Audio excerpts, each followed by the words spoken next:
Sean todos bienvenidos a esta serie de sermones acerca del tema, Cómo aprender a orar en la cuarta dimensión, entregados por el pastor David Yonggi Cho, en su Iglesia del Evangelio Completo en Yeouido, Seúl, Corea.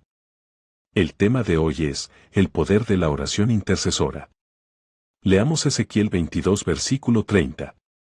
Y busqué entre ellos hombre que hiciese vallado y que se pusiese en la brecha delante de mí, a favor de la tierra, para que yo no la destruyese, y no lo hallé. Introducción. Aunque orar significa pedir a Dios, y asimismo buscarle en comunión y compañerismo profundo, también es interceder delante de Él en el Espíritu Santo. De manera que la oración de intercesión es el tercer nivel en el cual compartimos la carga de Cristo por una persona, circunstancia o necesidad de cualquier parte del mundo. La intercesión representa ese tercer nivel de oración en el que podemos llegar a ser participantes de los sufrimientos de Cristo. Cuando oro en el Espíritu Santo, sé que algunas de mis oraciones son por personas y circunstancias de otras partes del mundo.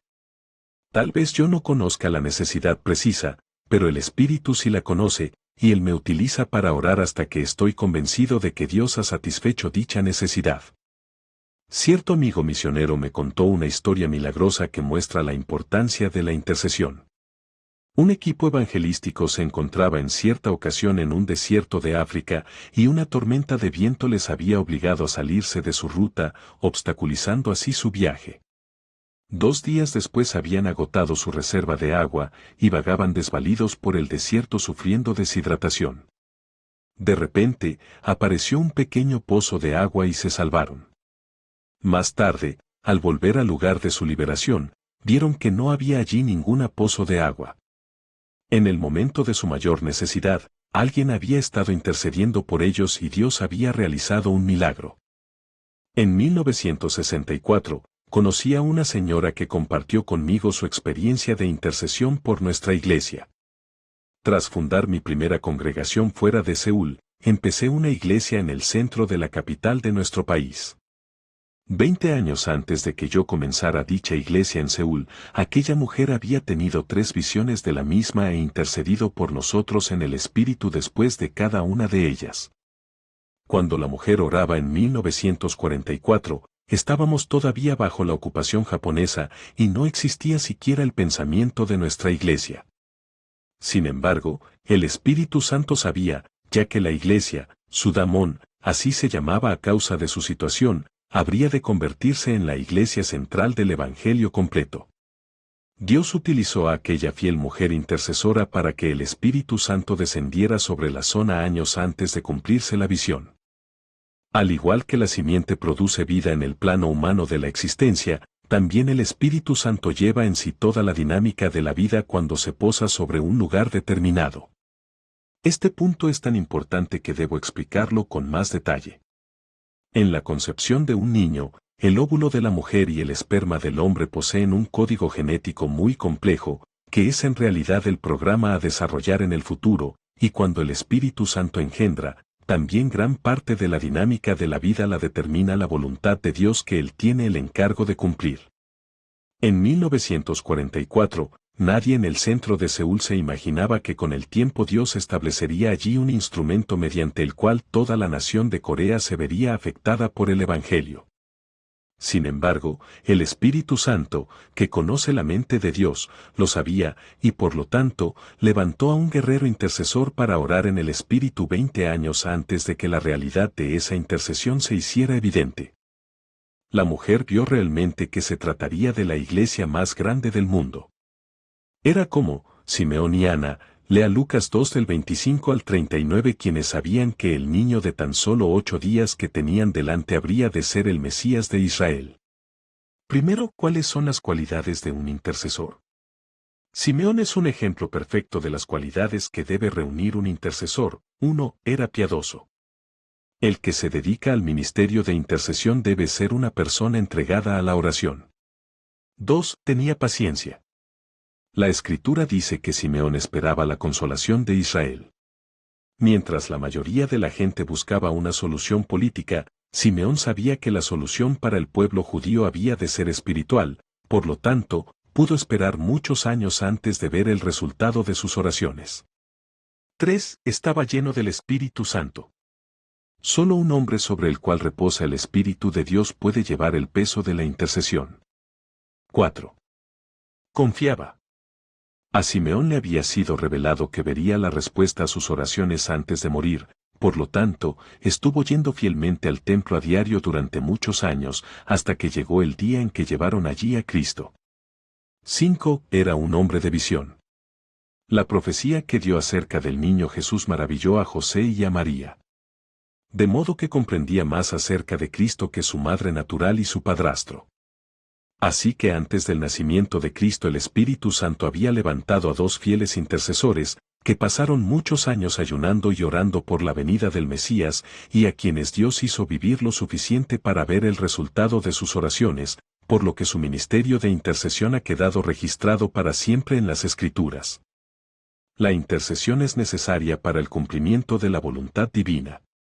Eso no quiere decir que Dios sea incapaz de realizar su voluntad, sino que Él ha decidido incluirnos en la realización de esa voluntad.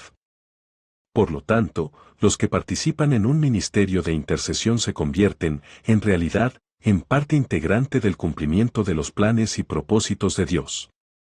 Segundo, ¿por qué es necesaria la intercesión? Antes de poder comprender la necesidad de la intercesión, debemos de entender que somos en esta tierra los seguidores de Cristo. Somos la sal de la tierra, véase Mateo 5, 13. La sal da sabor a aquellas cosas con las cuales entra en contacto. Job dice, se comerá lo desabrido sin sal. Job 6, 6.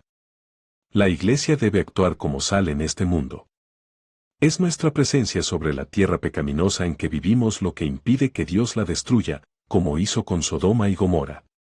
El Señor pone sobre nosotros la responsabilidad de detener el juicio final dando tiempo al hombre para que acepte o rechace a Jesucristo como Salvador. Igualmente, somos embajadores de Cristo, 2 Corintios 5, 20, y, por lo tanto, hemos sido enviados en calidad oficial por nuestro gobierno, el reino de Dios, para representar sus intereses en suelo extranjero. La práctica normal de 2 gobiernos en guerra es primeramente retirar sus embajadores, de modo que el hecho de que aún nos encontremos en esta tierra indica que Dios todavía está teniendo paciencia con el pecado del mundo y que aún hay tiempo para predicar el Evangelio. La sal refrena asimismo el proceso de descomposición. Antes de que existieran aparatos frigoríficos, los viajeros tenían que cubrir su provisión de carne con sal para asegurarse de que no se echara a perder. El espíritu del anticristo ha estado activo desde el siglo I. Juan escribía, y todo espíritu que no confiesa que Jesucristo ha venido en carne, no es de Dios, y este es el espíritu del anticristo, el cual vosotros habéis oído que viene, y que ahora ya está en el mundo. Hijitos, vosotros sois de Dios, y los habéis vencido, porque mayor es el que está en vosotros que el que está en el mundo. 1 Juan 4 del 3 al 4. Ese espíritu del anticristo, que es el espíritu de la iniquidad, ha estado operando en el mundo cada vez con mayor influencia, y por último producirán al anticristo mismo. El Espíritu Santo, por medio de la Iglesia, detiene esas fuerzas contrarias a Dios, hasta que la fuerza positiva que representan los creyentes sea quitada de en medio. A medida que vamos madurando, comprendemos que el ser cristiano no solo implica privilegios, sino también responsabilidades. Puesto que constituimos la barrera principal contra la influencia de Satanás en este mundo, hemos de darnos cuenta de la importancia que tiene la intercesión por medio de la oración. Si no captamos la visión de nuestro papel como sal de esta tierra, y permitimos perezosamente que el mal consiga controlar las circunstancias naturales que prevalecen en nuestros respectivos países, esa sal habrá perdido su sabor.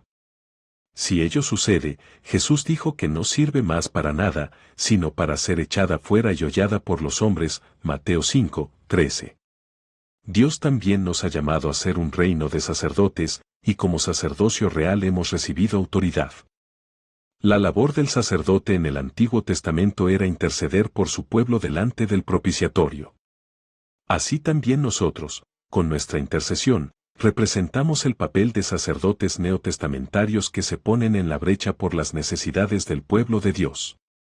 Dios ha determinado que sus hijos compartan el gobierno con Jesucristo. Él no rige sobre nosotros sin darnos ninguna responsabilidad, sino que ha delegado su autoridad para que le asistamos en el dominio de la tierra, y sometió todas las cosas bajo sus pies, y lo dio por cabeza sobre todas las cosas a la Iglesia, la cual es su cuerpo, la plenitud de aquel que todo lo llena en todo. Efesios 1 del 22 al 23.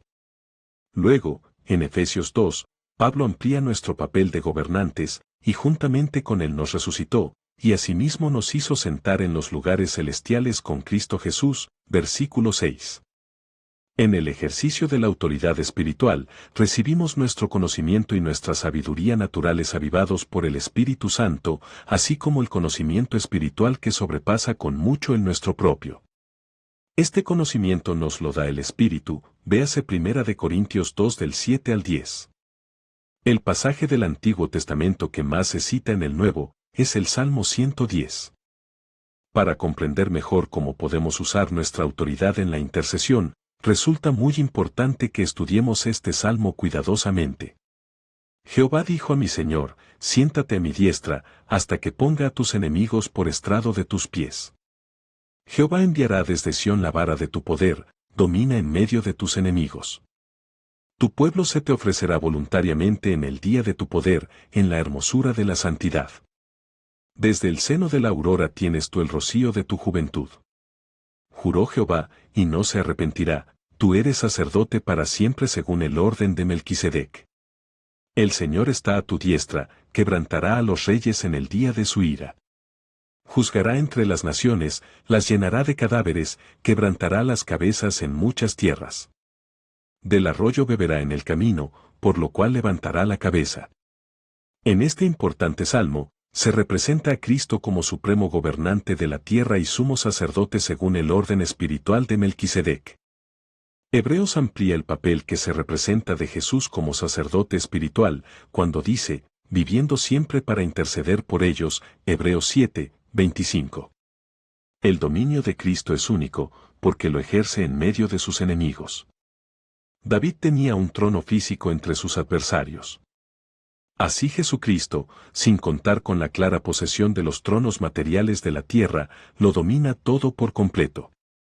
La vara, que en la Biblia es símbolo de autoridad, sale de Sión, el nombre que se da al pueblo de Dios. Por lo tanto, la forma en que el mundo experimenta el dominio de Cristo en este tiempo presente es a través del ejercicio por parte de la Iglesia de la autoridad que posee, particularmente en la intercesión. Ahora que tenemos conocimiento de nuestro lugar espiritual en esta tierra como sal, sacerdotes reales y copartícipes con Cristo en su trono, podemos comprender cómo obra y por qué es necesaria la intercesión. Como vimos en la oración de Daniel, Satanás se opone a la voluntad de Dios, no solo en lo referente a la Iglesia, sino al mundo entero. Habiendo recibido autoridad sobre esta era, al diablo se le llama el Dios de este siglo. Todo su poder se dirige contra el pueblo de Dios, que, como hemos observado, está llamado a ejercer la autoridad de Cristo. Sabiendo que la Iglesia es el principal obstáculo para la realización de sus propósitos en la tierra, Satanás ha salido para devorar como un león rugiente, a pesar de lo cual el Evangelio de Cristo debe ser predicado y las naciones traídas al conocimiento de Dios. Se trata de dos intereses en pugna, y como hemos aprendido de la historia, las guerras surgen a causa de los intereses contrarios entre las naciones. Al interceder, el cristiano desempeña la función sacerdotal de proporcionar una base terrenal para los intereses celestiales de Dios. Esta era se ha convertido en el campo de batalla para las dos fuerzas opuestas, pero el Señor cuenta con un grupo en el suelo extranjero capaz de ejercer en este siglo la influencia de la era por venir. Por lo tanto, el presente mundo natural puede colocarse bajo el control evidente del reino de Dios. Mientras Israel hacía la guerra contra sus enemigos, Moisés levantaba las manos, pero cuando dejaba que éstas decayeran, el pueblo de Dios sufría por ello. He aquí un símbolo claro de cómo opera la intercesión. Tercero. El precio de la intercesión. Para comprender cuál es el precio de la intercesión, hemos de entender primero el sufrimiento presente de Cristo. En el camino de Damasco, Pablo vio de repente una luz cegadora, y mientras sus compañeros oían truenos, él escuchó aquella clara voz del cielo que decía, Saulo, Saulo, ¿por qué me persigues? La respuesta de Pablo fue, ¿quién eres, Señor? Y Cristo contestó, yo soy Jesús, a quien tú persigues. Saulo, que después sería conocido como el apóstol Pablo, jamás pensó que estuviera persiguiendo al Señor Jesucristo, solo hostigaba a la iglesia. Sin embargo, el Señor no le preguntó por qué perseguía a su pueblo, sino porque lo acosaba a él. Somos el cuerpo de Cristo, y lo que sentimos como miembros suyos, Él también lo siente como nuestra cabeza. El daño y el sufrimiento nunca se han experimentado en la superficie de una herida, el verdadero dolor se siente en el cerebro, que está situado en la cabeza. El cerebro puede proyectar ese dolor a la parte del cuerpo que sufre el daño, a fin de que ésta haga los ajustes oportunos. Eso mismo sucede con el cuerpo de Cristo, lo que nosotros sentimos, lo siente Él igualmente, y si sufrimos, Él también sufre, aunque, como cabeza, su sufrimiento es más intenso. Es cierto que los más próximos a nosotros son los que más nos pueden herir, y, lamentablemente, algunos cristianos vuelven al mundo después de rechazar a nuestro precioso Salvador que murió por ellos. El libro de Hebreos dice, crucificando de nuevo para sí mismos al Hijo de Dios y exponiéndole a vituperio, Hebreos 6, 6. Por lo tanto, Cristo vuelve a sufrir el dolor que experimentó en la cruz cada vez que un creyente se vuelve al mundo. En la oración de intercesión, los cristianos comparten el sufrimiento de Cristo por una necesidad particular de su cuerpo. Una vez, en África, cierto ministro estaba predicando en una gran campaña evangelística y durante la noche se despertó llorando. Al ponerse a orar, oyó que repetía una y otra vez un nombre extraño, y al continuar en oración experimentó un dolor intenso. Después de varias horas desapareció la carga y cesó la intercesión. Al día siguiente los periódicos publicaban una extraña noticia: durante la noche, una aldea cristiana había sido asesinada en masa. El nombre del pueblo era el mismo por el cual el ministro había estado llorando la noche anterior. Cristo sufría el dolor de los suyos, pero pudo encontrar a alguien dispuesto a compartir su sufrimiento e interceder en el Espíritu. Pablo dijo, a fin de conocerle, y el poder de la resurrección, y la participación de sus padecimientos, Filipenses 3, 10. En este pasaje, el apóstol indicaba que no solo estaba dispuesto a disfrutar del poder de la resurrección de Jesús, sino a tener comunión con Él en sus sufrimientos. En nuestra iglesia nos hemos comprometido a llevar a cabo un ministerio de intercesión. Hemos aprendido a pedir, de modo que vemos suplidas nuestras necesidades. También estamos entregados a la oración devocional, así que disfrutamos de la comunión con nuestro precioso Señor. Pero, más que nunca, nos dedicamos a interceder, por lo cual estamos viendo un avivamiento en nuestro país y lo veremos en todo el mundo. No hay ningún otro lugar de la tierra que cuente con 3.000 a 10.000 personas ayunando y orando ininterrumpidamente. Hemos tomado en serio la batalla que Dios ha mandado que peleemos, así como las armas espirituales que nos asegurarán la victoria, y somos conscientes de que el campo de batalla es el corazón de los hombres en todo el mundo. Tenemos asimismo la certeza de la victoria final que podemos compartir con el Rey de Gloria. Cuarto. ¿Cuál es la puerta de la intercesión? Además de su sentido corriente de entrada a una casa o edificio, la palabra puerta tiene otro metafórico que expresa el acceso a cualquier experiencia espiritual u oportunidad. Por lo tanto, Jesús dijo, yo soy la puerta. Cristo es el medio para llegar al Padre. Pablo empleó la palabra para describir una oportunidad: cuando llegué a Troas para predicar el Evangelio de Cristo, aunque se me abrió puerta en el Señor, no tuve reposo en mi espíritu. Segunda de Corintios 2 del 12 al 13. Juan, escribiendo a la iglesia en Filadelfia, comparte la revelación recibida de Cristo: yo conozco tus obras, he aquí, he puesto delante de ti una puerta abierta, la cual nadie puede cerrar. Apocalipsis 3, 8. Las puertas no representan únicamente oportunidades de predicar el Evangelio de Jesucristo a comunidades enteras, sino que también son oportunidades a nivel personal.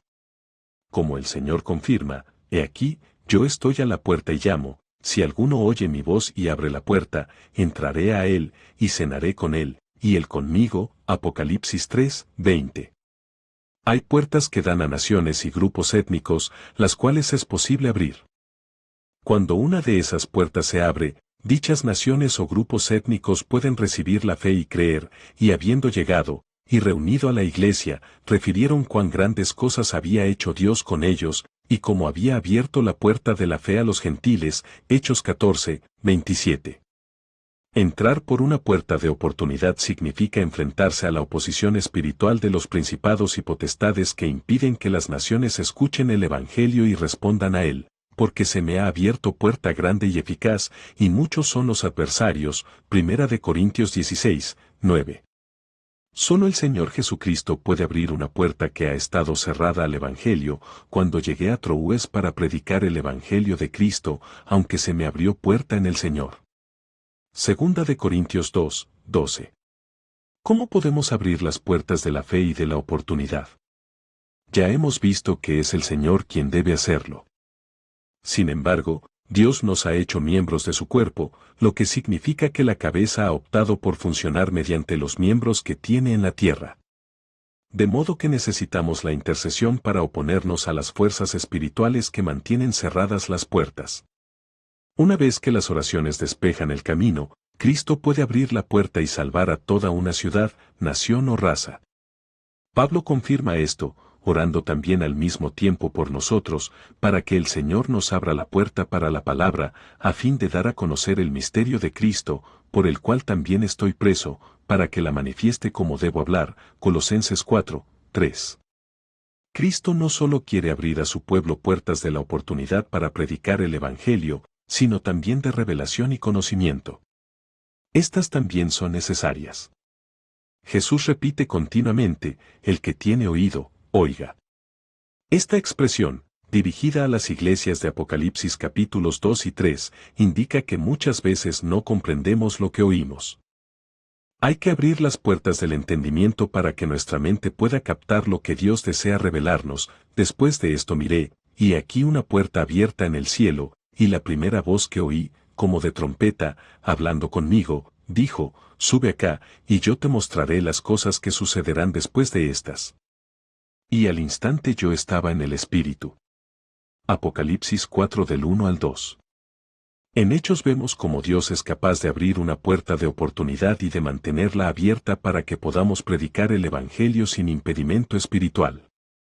Pablo había sido acusado y trasladado a Roma, que en aquel tiempo era el centro del pecado, y el apóstol oraba y pedía a otros que intercedieran por él en oración hasta que por último la puerta de Roma se abrió, y Pablo permaneció 2 años enteros en una casa alquilada, y recibía a todos los que a él venían, predicando el reino de Dios y enseñando acerca del Señor Jesucristo, abiertamente y sin impedimento. Hechos 28 del 30 al 31. Así termina el libro de Hechos. Es significativo que el Espíritu Santo cierre dicho libro con una puerta abierta.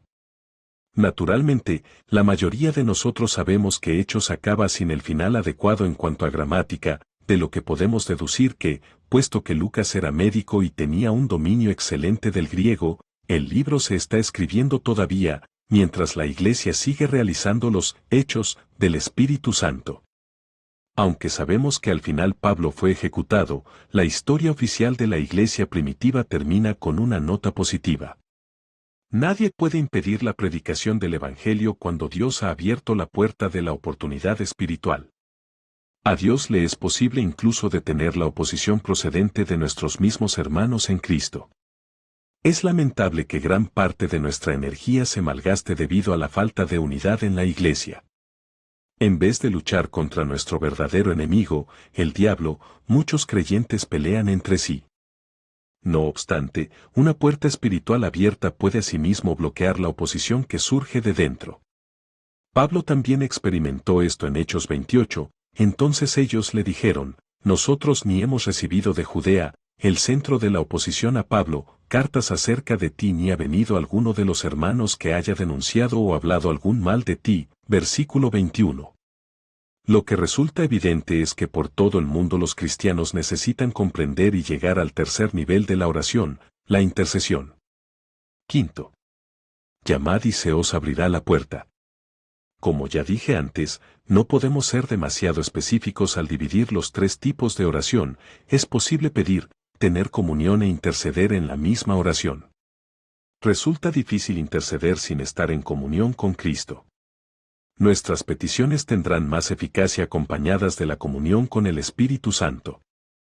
Nuestra intercesión incluye peticiones, compañerismo y comunión. Sin embargo, si comprendemos estos tres tipos de oración podemos orar con mayor eficacia. Cuando somos recién convertidos, tenemos el concepto de la oración como un medio para obtener cosas de Dios. Luego, con el tiempo, comenzamos a madurar y deseamos algo más.